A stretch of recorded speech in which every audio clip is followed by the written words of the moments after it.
Hi friends, good evening. Vegetables எல்லாத்தையும் தனித்தனி கண்டெய்னர்ஸில் வந்து நம்ம செக்ரிகேட் பண்ணி ஆர்கனைஸ் பண்ணிக்கும் போது அக்சஸ் பண்ணுறதுக்கு ஈஸியாக இருக்கும்.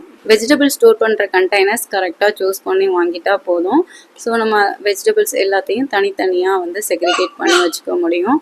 இது குக்கிங்க்கு ரொம்பவே வந்து யூஸ்ஃபுல்லாகவும் கம்ஃபர்டபுளாகவும் இருக்கும். ஃப்ரிட்ஜ்லேயும் வந்து ரொம்ப கிளம்ஸியாக இல்லாமல் ஸோ ஃப்ரிட்ஜையும் வந்து நீட்டாக ஆர்கனைஸ் பண்ணி மெயின்டைன் பண்ணிக்க முடியும். ஸோ நம்மளோட தேவைக்கு வெஜிடபிள்ஸ் வாங்குகிற குவான்டிட்டியை பொறுத்து ஸோ கண்டெய்னர்ஸ் சூஸ் பண்ணிக்கிட்டோன்னா இன்னும் பெஸ்ட்டாக இருக்கும்.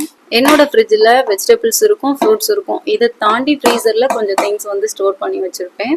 பட் எக்ஸஸாக இருக்கிற குழம்பு எதுவும் வந்து ஸ்டோர் பண்ணி யூஸ் பண்ணுறது கிடையாது.